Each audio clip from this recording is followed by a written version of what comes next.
So we're gonna start The House in the Cerulean Sea by Klune. And I don't know what it's really about. I'll read you the synopsis or the back of the book um, to see what it's about, what we're getting ourselves into. But as I read the book, I'll share my thoughts with you. You'll see my reactions. I can have weird emotions flow through me when I read a book because I dive into the character and their experience. That being said, like I said, I'll share my thoughts with you, and I'll be taking down annotations. So let's see what it's about. It says, Magical Island, a dangerous task, a burning secret. Linus Baker is a by-the-book caseworker in the department in charge of magical use. At 40, he lives in a tiny house with a devious cat and his old records for company. But his quiet life is about to change. Linus is summoned by extremely upper management and given a curious and highly classified assignment. Travel to an orphanage on a distant island and determine whether 6 dangerous magical children are so dangerous, in fact, that they are likely to bring about the end of days. When Linus arrives at the strangest of islands, he is greeted by a series of mysterious figures, the greatest mystery of which is Arthur Parnassus, the master of the orphanage. As Linus and Arthur grow closer, Linus discovers that the master would do anything to keep the children safe, even if it means the world has to burn. Or worse, his secret comes to light. Well, that to me sounds interesting. Let's get into it.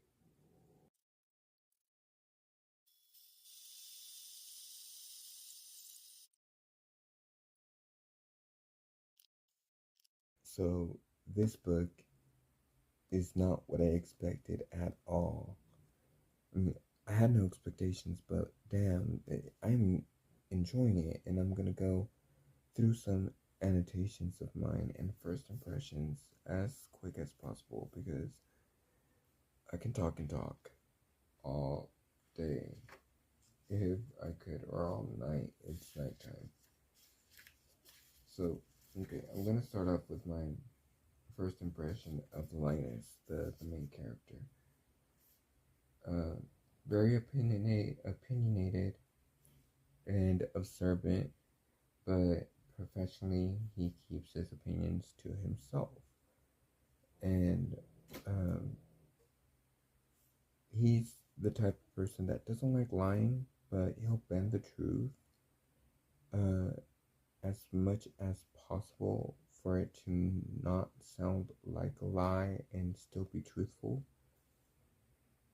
And this is the way that he copes with not feeling like he should express himself.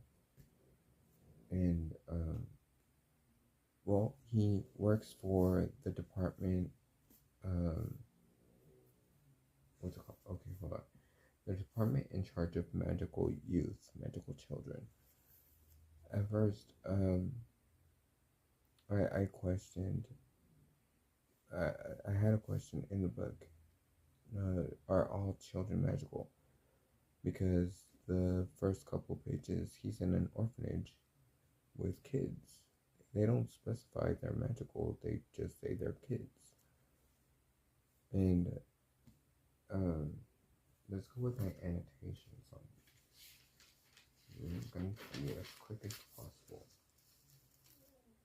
So I wrote down, I get the impression that as these kids grow out of the orphanage, they are constantly under surveillance under Dicoma, which is another branch of a similar organization, department in charge of magical adults instead of magical youth. And it's my impression that they're treated almost like criminals. And I actually wrote down in the book, uh, is magic seen as a crime? And those are questions that are popping in and out of my mind. Um, there's a poster that the book mentions is in most, if not all, of the orphanages that has a phrase that I wrote down teaches kids to agree with people that they see as authority and are made to believe they shouldn't have a voice and not value their powers or individuality. I'll read you that phrase real quick. We're happiest when we listen to those in charge, and a quiet child is a healthy child. This is called suppression, and it is widely used in everywhere. Families, jobs, education. It's widely used. In a similar way that, just like how I mentioned jobs, when he's at his job, there's this sign that says, "You are doing good work and account for every minute of your day because a minute lost is a minute wasted." That part that says you're doing good work made me question, like, is this company, is this or organization trying to convince their employees that they're doing a good thing when they might be doing a wrong thing, whatever that is? I don't know how all of this functions so far, but I'm trying to make sense out of it. And just out of first impressions, I wrote down, Linus seems forgetful with things that are not related to his job. He forgot something that he needed, and even though his environment was hinting at, well, not hinting, it was clear and concise, saying you're gonna need this today, but he forgot it. And I wrote down he has high blood pressure and is described to be obese, and he feels ashamed of it. And he waits for most people to leave work before he's able to leave work. And this very much comes from his mom. I wrote down that he keeps to himself, he's very observant, but feels like people would not notice him or forget he existed if he didn't do much. And the root, his mom, told him, when he was a child, told him that he blended in with paint and on the wall, and that she would only remember that he was there if she was reminded, or if one was reminded. Another thing about his mom, in one scene, he is put in a situation where his boss is drilling him about something he has no idea about. He doesn't know what's going on, and he realizes that the reason she's insisting so much is because she doesn't know, and it's making her feel scattered, and she doesn't like feeling that way. So he gets this thrill, like, oh, you don't know, bitch, you don't know. And I don't know. But right away, he feels guilty. And this comes from his mom as well, where his anxiety takes over and his guilt takes over, because his mom told him that it's never polite to feel good about somebody else's suffering. So in his mind, he's thinking that, oh, she's suffering. Poor lady. I shouldn't feel good about this. And again, it goes back to not having a voice, not repressing that voice, and that repressing his own feelings, repressing his feelings. So, lastly, my impression of his neighbor. Her name is Mrs. Clapper. What a horrible name. Mrs. Clapper. She is this old lady that can't keep her nose out of his business for some reason. She's not only nosy, but she doesn't know any boundaries, doesn't respect them, and has no respect for any privacy at all. And she shames him. As soon as he gets home from work, she starts shaming him. Oh, no dates again? Um, and he says, oh, yeah, you're not one for a certain type of date. And she goes, I'll hook you up with my grandkid. And even though they have a tendency to have uh, alcoholism that deal with alcoholism, uh, I'll set you up. Don't worry about it. And this to me is like her saying, you don't deserve someone good. You're in your 40s. You're obese. You live alone with a cat that's shitty to you. And you don't deserve anyone.